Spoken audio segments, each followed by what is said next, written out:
दानिश कुतुब में खुशामदीद। ये वो जगह है जहां हम किताबों को सिर्फ समराइज नहीं करते बल्कि उन्हें समझते हैं। देखें, आजकल एक अजीब बेचैनी है, चाहे वो जॉब इंटरव्यू हो, रिश्ते की बात हो या कोई अहम मीटिंग। अंदर एक खौफ रहता है कि लोग हमें जज करेंगे, कि काबिलियत होने के बावजूद शायद हम पहले कुछ लम्हों में ही रिजेक्ट हो जाएं। ये एहसास बहुत आम है और आज हम इसी की तह तक जाएंगे। अक्सर हम सोचते हैं कि मेरी डिग्री, मेरा तजुर्बा, मेरी मेहनत, ये सब काफ़ी होना चाहिए, लेकिन फिर भी कहीं ना कहीं एहसास होता है कि वो इज्जत या तवज्जो नहीं मिल रही जिसके हम हकदार हैं। ऐसा लगता है जैसे हम नज़रअंदाज हो रहे हैं। अगर आपके साथ भी ऐसा होता है तो ये गुफ्तगू आपके लिए वाकई बहुत अहम है। हम इस क्यों का जवाब तलाश करेंगे। इस सफर में हम 5 मंजिलें तय करेंगे। सबसे पहले हम समझेंगे कि पहली मुलाकात का सच क्या है, साइंस इस बारे में क्या कहती है। फिर हम जिस्म की ज़बान यानी बॉडी लैंग्वेज की ताकत को देखेंगे।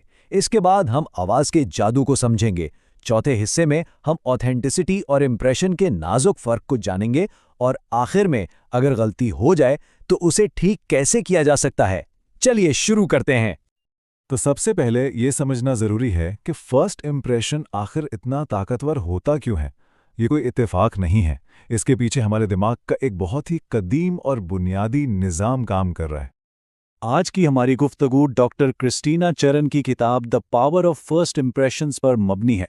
डॉक्टर चरन एक ऐसी माहिर हैं जो लोगों की अंदरूनी खुद एतमादी को उनकी ज़ाहिरी शख्सियत से जोड़ने में मदद करती हैं। उनकी रिसर्च, उनकी किताब हमें इस मौजू को गहराई से समझने में मदद देगी। ज़रा इस टाइमलाइन को देखें, ये वाकई हैरानकुन है। साइंस कहती है कि किसी के बारे में पहली राय कायम करने में सिर्फ 7 सेकंड लगते हैं। कुछ स्टडीज़ कहती हैं कि सिर्फ एक झलक यानी 3 सेकंड ही काफ़ी हैं। लेकिन सबसे चौंकाने वाली बात जो सबसे पहले है, आपका दिमाग सिर्फ 1 सेकंड के 10वें हिस्से में ये फैसला कर लेता है कि सामने वाला काबिल एतबार है या नहीं। इतनी तेज़ी से सोचिएगा इस पर। इसकी वजह क्या है? वजह यह है कि हमारा दिमाग आज भी लाखों साल पुराने सर्वाइवल मोड में काम कर रहा है। जब हमारे आबाओ अजदाद जंगलों में रहते थे तो हर नए इंसान या जानवर को फौरन पहचानना ज़रूरी था कि वो दोस्त है या दुश्मन।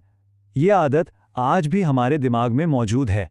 हम लाशऊरी तौर पर हर नए शख्स को इसी दोस्त या दुश्मन के फ्रेम से देखते हैं। साइकोलॉजी इसे प्राइमेसी इफेक्ट कहती है। इसका मतलब ये है कि हमारा दिमाग उस मालूमात को सबसे ज़्यादा अहमियत देता है जो उसे पहले मिलती है। बाद में जो भी मालूमात मिलती है वो उससे पहली मालूमात के चश्मे से देखता है। यही वजह है कि फर्स्ट इंप्रेशन इतना चिपकू होता है। एक बार बन जाए तो उसे बदलना बहुत मुश्किल हो जाता है। इस पॉइंट को समझ लिया तो बाकी सफ़र आसान हो जाता है। अच्छा, अब जब हमने क्यों को समझ लिया है तो अब कैसे पर आते हैं। ऐसा क्या किया जाए कि पहली मुलाकात में आपका असर अच्छा पड़े। इसका सबसे अहम हिस्सा आपके अल्फाज नहीं बल्कि आपका जिस्म है। ये मेहराबियन रिसर्च कहलाती है और ये कम्युनिकेशन को समझने के लिए बहुत अहम है। ये बताती है कि हमारी बातचीत का 55% असर हमारी बॉडी लैंग्वेज से होता है, 38% असर हमारी आवाज़ के उतार चढ़ाव से और सिर्फ 7% असर हमारे अल्फाज का होता है। इसका मतलब साफ है, आप क्या कह रहे हैं उससे कहीं ज़्यादा अहम ये है कि आप उसे कैसे कह रहे हैं। इस स्लाइड पर दोनों तरफ कितना वाज़ेह फ़र्क है। एक तरफ जब हम बाजू बांध लेते हैं, कंधे झुका लेते हैं, तो हम लाशऊरी तौर पर यह पैगाम दे रहे होते हैं कि मैं नर्वस हूं या मुझे दिलचस्पी नहीं है। लेकिन दूसरी तरफ देखें, खुले बाजू, सीधा पोस्चर, ये फ़ौरन एतमाद और खुलूस का सिग्नल देता है। ये छोटी छोटी चीज़ें हैं लेकिन इनका असर बहुत गहरा है। इसे एक मिसाल से समझते हैं। सोचने, एक 28 साल का नौजवान है, उसने MBA किया है, बहुत काबिल है, लेकिन 4 इंटरव्यूज़ में नाकाम हो चुका है। अब वो 5वें इंटरव्यू में जा रहा है। वो पहले 30 सेकंड में ऐसा क्या कर सकता है कि इंटरव्यूअर उसकी डिग्री देखने से पहले ही उसकी काबिलियत महसूस कर ले। यहाँ बॉडी लैंग्वेज का किरदार शुरू होता है। तो इसके लिए डॉक्टर चरन एक बहुत सादा और असरदार 6 पॉइंट चेकलिस्ट देती हैं। सबसे पहले सीधे खड़े हों, एतमाद वहीं से शुरू होता है। फिर चेहरे पर एक कुदरती मुस्कुराहट। तीसरी चीज़, आंखों से आंखें मिलाना। चौथा, अपना तारुफ वजाहत से कराना। पांचवां, आपकी आवाज़ का टोन वो दोस्ताना और पुरसकून हो। और आखिर में सबसे अहम, आपकी एनर्जी वो पॉजिटिव हो। ये 6 चीज़ें मिलकर अल्फाज से पहले आपका तारुफ करवा देती हैं। बॉडी लैंग्वेज के बाद दूसरी सबसे अहम चीज आपकी आवाज है। आपके अल्फाज नहीं बल्कि आपकी आवाज का लहजा, उसकी रफ्तार और उसमें शामिल एतमाद। एक अच्छा वोकल इंप्रेशन बनाने के लिए चंद सिंपल रूल्स हैं। साफ और ठहरे हुए अंदाज में बोलें। बहुत तेज बोलना घबराहट की निशानी है। लाइक, यू नो जैसे अल्फाज से बचें। ये लाशऊरी तौर पर आपके एतमाद को कम करते हैं। अपनी आवाज में एक पुरसुकून एनर्जी शामिल करें। जोश नहीं, ठहराव। आपकी आवाज बेजान नहीं होनी चाहिए, उसमें आपके जज्बात और एतमाद झलकना चाहिए।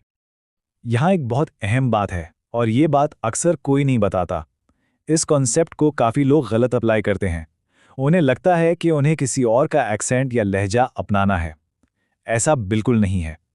असल मकसद अपनी कुदरती आवाज़ को साफ, वाज़े और पुरएतमाद बनाना है। नकली एक्सेंट आपकी असलियत को छुपा देता है। असल मकसद तो अपनी असलियत को बेहतर तरीके से पेश करना है। अब हम इस गुफ्तगू के सबसे नाजुक हिस्से पर आते हैं। अच्छा इंप्रेशन बनाने का मतलब क्या नकली बनना है? क्या अपनी असलियत को छोड़ना है? इसका जवाब है बिल्कुल नहीं। साइकोलॉजी में एक और कॉन्सेप्ट है जिसे हैलो इफेक्ट कहते हैं।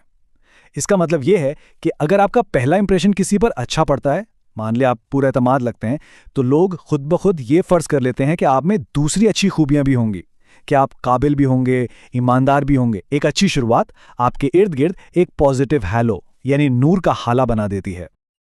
लेकिन यहीं पर लोग सबसे बड़ी गलती करते हैं। वो इस हेलो इफेक्ट को पैदा करने के लिए यानी दूसरों को इम्प्रेस करने के लिए इतना परफॉर्म करते हैं कि अपनी असलियत खो देते हैं। हमेशा याद रखें, लोग आपके अल्फाज भूल जाते हैं, लोग आपकी डिग्री भूल जाते हैं। वो सिर्फ ये याद रखते हैं कि आपने उन्हें महसूस कैसा कराया। डॉक्टर चारण कहती हैं कि असल असर अपनी कामयाबियों की लिस्ट सुनाने से नहीं होता। असल असर तब होता है जब आप दूसरे इंसान को ये महसूस कराते हैं कि उसे देखा जा रहा है, उसे समझा जा रहा है। जब आप उनकी बात तवज्जो से सुनते हैं तो एक कनेक्शन बनता है। इम्प्रेस करने की कोशिश दूरियां पैदा करती है, कनेक्ट करने की कोशिश रिश्ते बनाती है। मेरा अपना तजुर्बा भी यही कहता है। जब तक मैं ये सोचता रहता था कि मुझे लोगों को इम्प्रेस करना है, परफॉर्म करना है, एक अनजाना सा बोझ रहता था, एक एंग्जाइटी रहती थी। लेकिन जिस दिन मैंने ये कोशिश छोड़कर सिर्फ इस बात पर फोकस किया कि मुझे सामने वाले इंसान से एक सच्चा कनेक्शन बनाना है, उसकी बात सुननी है, उसे समझना है, मेरी एंग्जाइटी खुद ब खुद खत्म हो गई। क्योंकि अब बोझ परफॉर्म करने का नहीं था, बल्कि सिर्फ इंसान होने का था। जिंदगी हमेशा हमारे प्लान के मुताबिक नहीं चलती। हो सकता है कि किसी दिन आपका इंप्रेशन अच्छा ना पड़े, तो क्या सब कुछ खत्म हो गया? नहीं, रिकवरी बिल्कुल मुमकिन है। अगर आपसे गलती हो जाए तो उसे ठीक करने के 3 सादा स्टेप्स हैं। पहला, सच्चे दिल से माफी मांगे बगैर किसी बहाने के। दूसरा, मुख्तसरन वजह बता दें अगर जरूरी हो, जैसे मैं उस दिन बहुत नर्वस था। और तीसरा और सबसे अहम, मुस्तकिल मिजाजी, अपने आने वाले अच्छे रवैये और कामों से उनकी राय को वक्त के साथ बदलने दें। एक बुरा इंप्रेशन पत्थर पर लकीर नहीं होता, उसे मुस्तकिल अच्छे अमल से मिटाया जा सकता है। ये सिर्फ सुनने की बातें नहीं हैं, इन्हें जिंदगी में लाना जरूरी है। तो इस हफ्ते के लिए आपका एक्शन प्लान ये है। पहला, डॉक्टर चारण की 6 पॉइंट चेकलिस्ट को किसी आम से मौके पर प्रैक्टिस करें, दुकानदार से बात करते हुए या ऑफिस में किसी कोलीग से। दूसरा, अपना तारुफ रिकॉर्ड करें और अपनी आवाज का टोन सुनें। और तीसरा, अपनी अगली अहम मीटिंग से पहले सिर्फ 1 मिनट के लिए आंखें बंद करके एक कामयाब पुरएतमाद मुलाकात का तस्वुर करें। और अगर आज की इस पूरी गुफ्तगू से सिर्फ एक बात याद रखनी हो तो वो ये है, सबसे ताकतवर फर्स्ट इंप्रेशन तब बनता है जब आप दिखावा करना छोड़कर असली बन जाते हैं।